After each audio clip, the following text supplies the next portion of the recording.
আর কবে নিতাই চাঁদ করুণা করবে, সংসার বাসনা আমার কবে তুচ্ছ হবে। নিতাই চাঁদকে আপনারা চেনেন? নিতাইকে জানেন মা? আপনারা নিতাইকে জানেন না? গৌরের দাদা নিতাই। হ্যাঁ, এই তো দেখছেন গৌরাঙ্গ মহাপ্রভুর দাদা হলেন নিতাই চাঁদ। এই নিতাই চাঁদ কি করেছিলেন?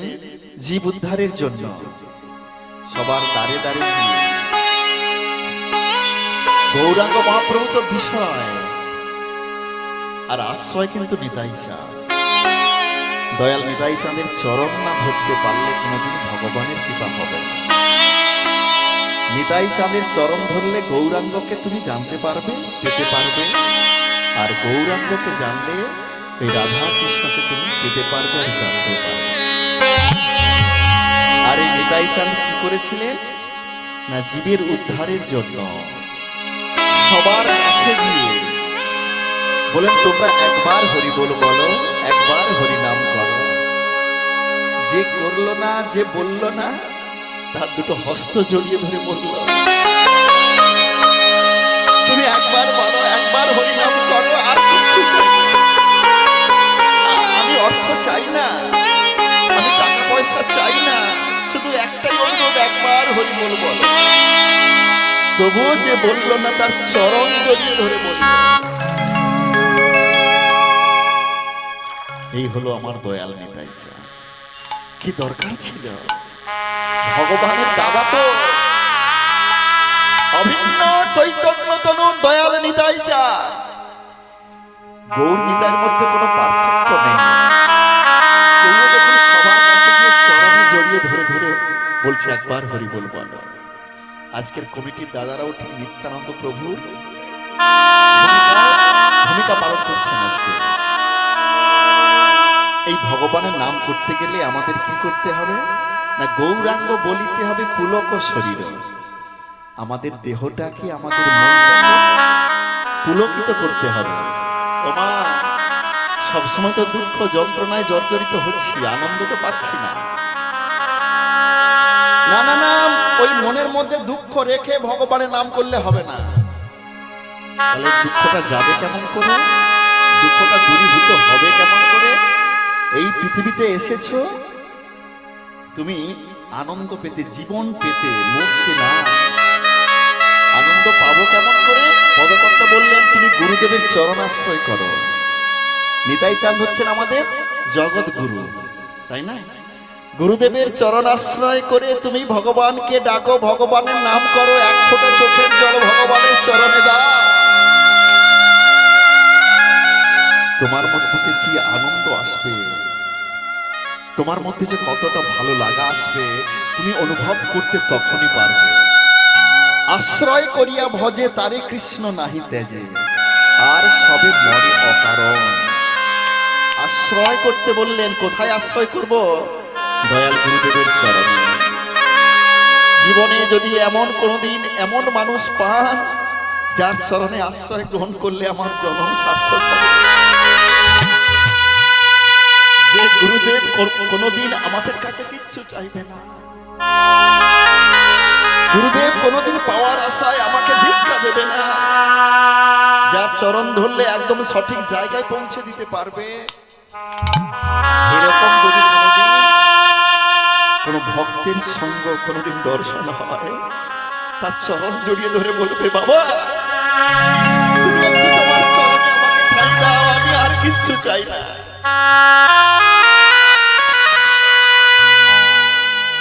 হরিনাম করা তখনই সার্থক হবে গো ভক্ত মণ্ডলী মায়েরা। এই জগতে এসে আমাদের গুরুর চরণ অবশ্যই আশ্রয় করতে হবে, এই হরিনাম শোনাটাও সার্থক হবে। আমি তো জোর গলায় বলি, আপনারা হয়তো ভাববেন আমি তো সবকিছু এখন ত্যাগ করতে পারি, তাতে কি? এই দলে এসো না, তুমি প্রথম আশ্রয় নাও, নামকরণ করো, তারপরে দীক্ষা নেবে তোমার যদি ভালো লাগে। নামকরণটা হয়ে ভগবানকে ডাকা শুরু করুন, তাহলে জীবনে কিন্তু আনন্দ পাবেন, আর সুখ পাবেন, আর কি হবে? এই পৃথিবীতে আসা আমাদের ধন্য হবে। রূপ রঘুনাথ পদে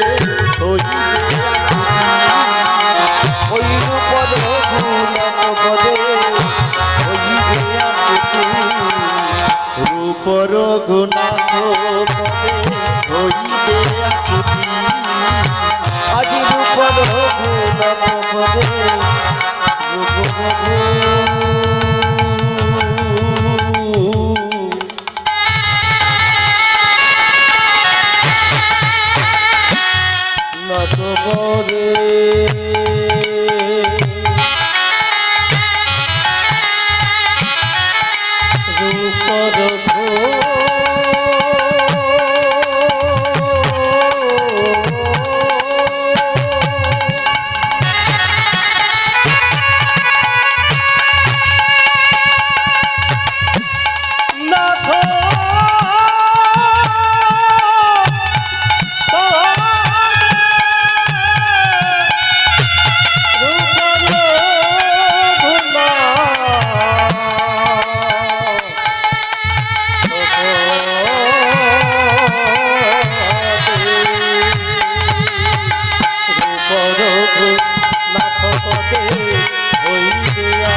রঘুনাথ রঘু মরুনা ওই রূপ রঘুনাথ পদে রঘু মরুনা প্রার্থনা করেন সদা নরোত্তমা ওই প্রার্থনা করেন সদা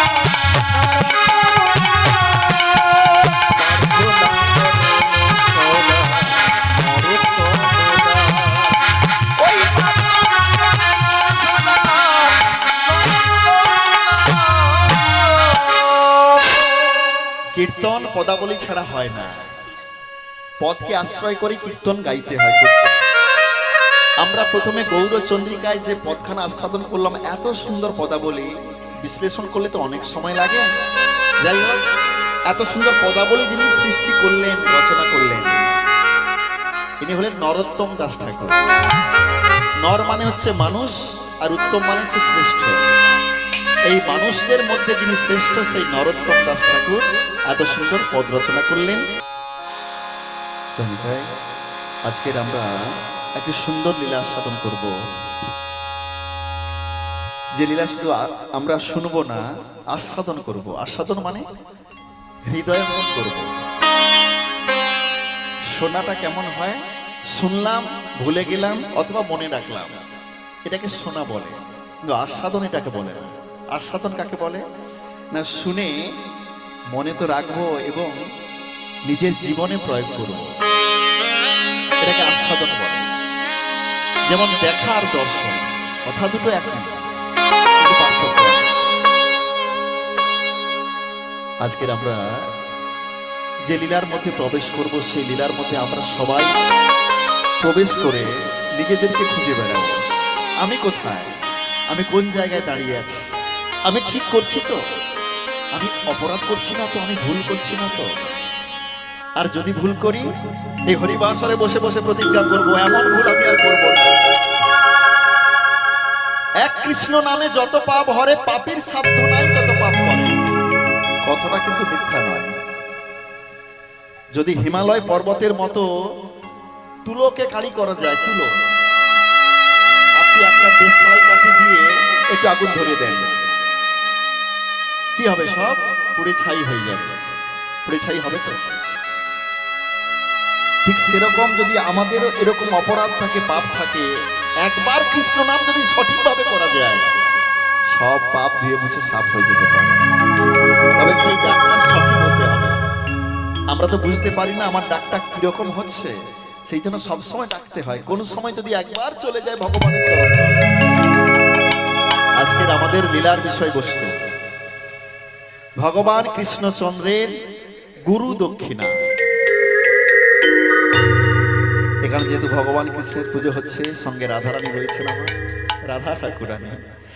আজকে তাহলে কৃষ্ণের সম্পর্কে আলোচনা করব, একদম দেখবো আর বর্ণনা করব। এই ভগবান কৃষ্ণ কি করেছে, কেমন লীলা করেছে, এটাই হবে তো? বাহ, ধন্যবাদ। হ্যাঁ, যদি আপনারা শুনে থাকেন আমি চেঞ্জ করতে পারি, কোনো অসুবিধা নেই। এটাই ঠিক আছে, চলো। ভগবান কৃষ্ণচন্দ্র প্রত্যেকটা পদক্ষেপে ক্ষেপে আমাদের শিক্ষা দিয়েছে ছোট্টবেলা, একদম ছোট্টবেলা। তাহলে সেই শিক্ষাগুলো আমরা অর্জন করব। হরিনাম কৃষ্ণ নাম বড়ই মধুর, যে জন কৃষ্ণ ভজে সে বড় চতুর।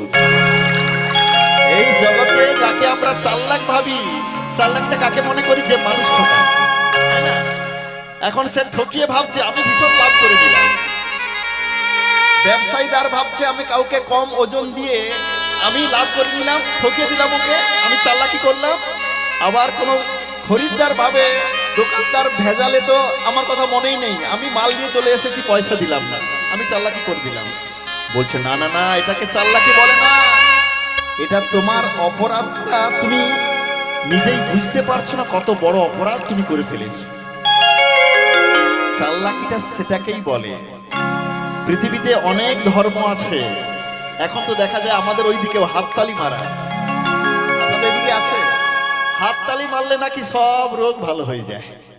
তারপরে এক সময় এমন সমস্যা হলো, ওই হাততালি মেরে মেরে তার আর জীবন চলছে না, জলও সে, আরে একে ইমিডিয়েট হসপিটালে নিয়ে যেতে হবে, নাহলে তো এক মুহূর্তে।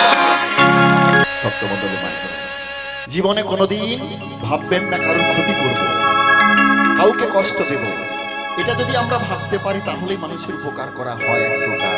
আর এই যে উপকার, এর তুলনা নাই। ইনারা অনেক কষ্ট করে, অনেক ভিক্ষা করে, বাড়ি বাড়ি গিয়ে হরিনাম বিতরণ করে পয়সা নিয়ে এসে এই হরিবাসর করছে।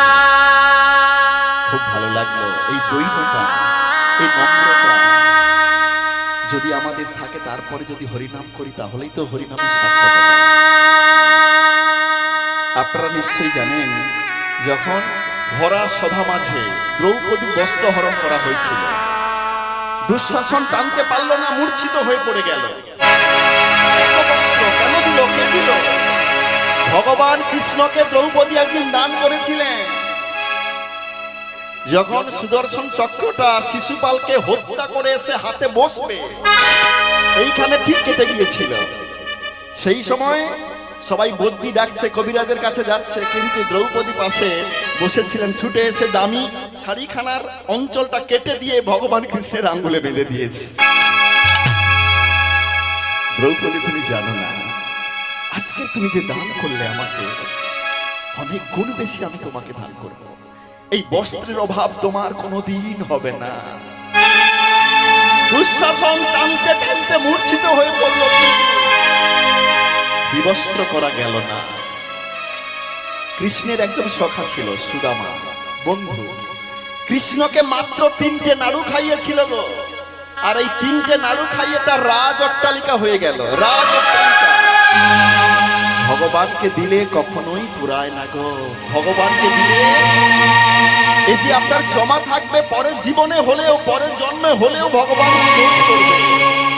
এই জগতে আপনি যার জন্য যত রেখে যাবেন, সে বলবে আমার কম হয়ে গেছে, মেয়ে বলবে আমার কম হয়ে গেল, ছেলে বলবে আমার কম হয়ে গেল, সব বোনকে দিয়ে দিল, সবার কম হয়ে যাবে। কিন্তু ভগবানকে দিলে এই যে আপনার জমা থাকবে। আপনারা অবশ্যই হরিবাসর যাতে আরো শ্রীবৃদ্ধি হয়, উত্তর উত্তর যাতে আরো সুন্দর হয়, আরো বড় কীর্তনিয়ারা এসে এখানে হরিনাম প্রচার করবে, আপনারা মন দিয়ে আস্বাদন করবেন। তার জন্য কিন্তু অর্থের প্রয়োজন। মা, আমিও ভীষণ খুশি হয়েছি, আমি একজন দাদাকে ডাকবো আমার কাছে, আসুন একবার। আপনাদের এই হরিবাসর আরো দীর্ঘজীবী হোক। জীবনে তো অনেক অর্থ রোজগার করব, কিন্তু কতটুকু অর্থ ভগবানের সেবায় দিতে পারবো? তাই আমার পক্ষ থেকে আমি একটু দান করছি, আপনারা যদি সাদরে গ্রহণ করেন আমার খুব ভালো লাগবে।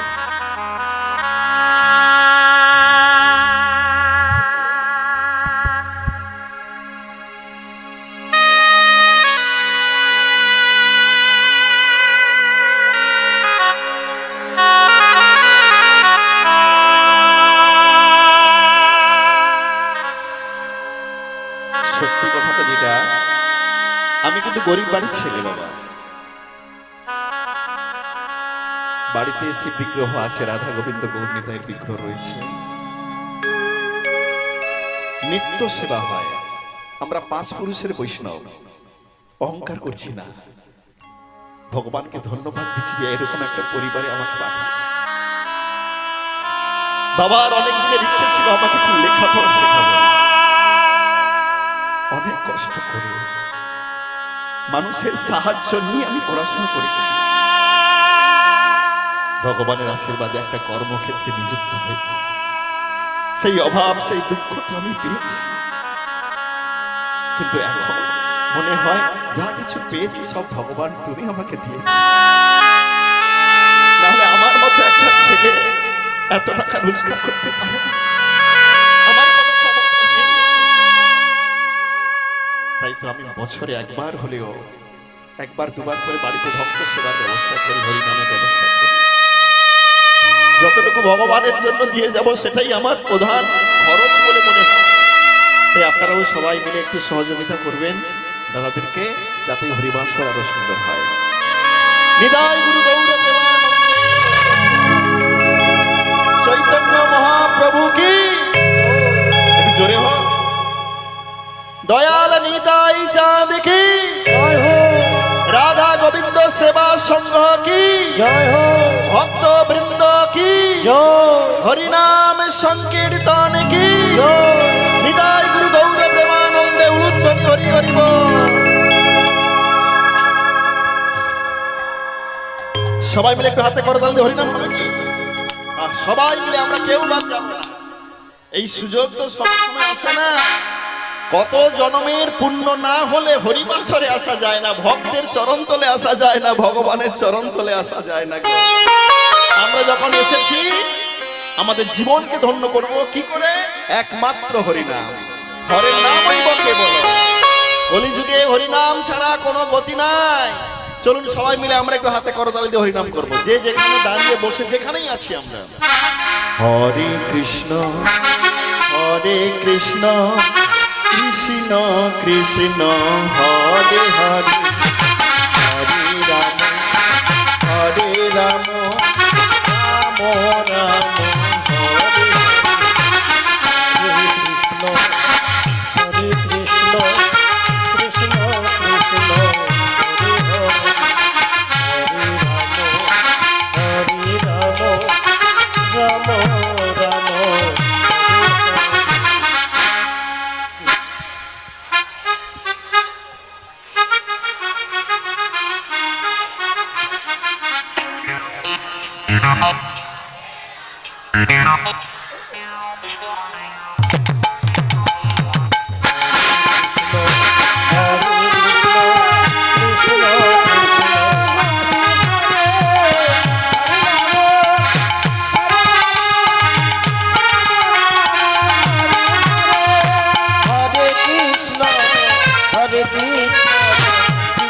কৃষ্ণ